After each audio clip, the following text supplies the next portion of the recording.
Assalamualaikum warahmatullahi wabarakatuh, sahabat ulil albab yang dirahmati Allah Subhanahu wa Ta'ala. Pemimpin tertinggi seorang mukmin adalah Rasulullah. Pedoman hidup tertinggi orang mukmin adalah Al-Quran.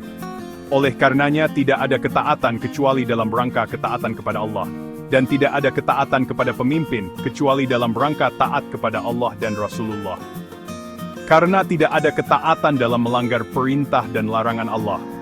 Inilah kenapa kita harus berpikir dua kali sebelum mengikuti pemimpin manapun. Al-Quran dan hadis punya pesan yang jelas.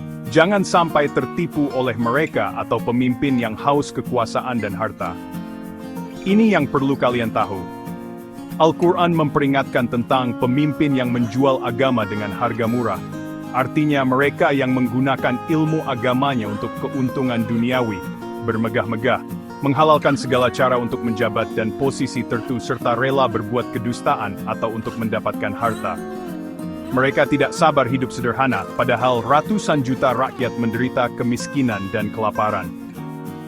Dalam surah Al-Baqarah, orang-orang seperti ini diperingatkan akan konsekuensi yang berat.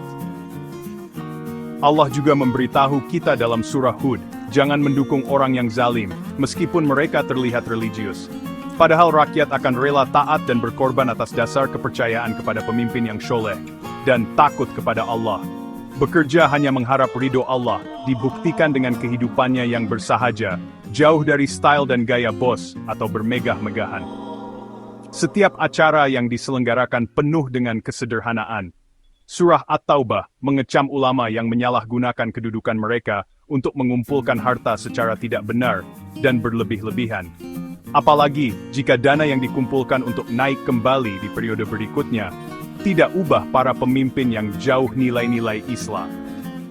Dan dalam surah Al-Ma'un, Islam mengkritik mereka yang memamerkan diri sebagai pemimpin kelompok Islam dalam gerakan dakwah satu sisi, tapi bersama dan akrab serta berkolaborasi dengan pelaku dosa, kemaksiatan yang dikenal pendusta, hanya untuk mengesankan orang lain, betapa inklusif dan kolaboratifnya kami. Nabi Muhammad Shallallahu Alaihi Wasallam memperingatkan, hal yang paling aku takutkan menimpa umatku adalah pemimpin yang menyesatkan manusia dari jalan yang benar. Pemimpin agama yang sejati bertindak dengan tulus, bukan demi ketenaran atau kekayaan, apalagi jabatan dan kedudukan. Selalu cari ilmu, belajarlah, dan pilihlah pemimpin dengan bijak yang lebih mementingkan umat dan negara di atas kepentingan pribadi dan kelompok. Wassalamualaikum warahmatullahi wabarakatuh.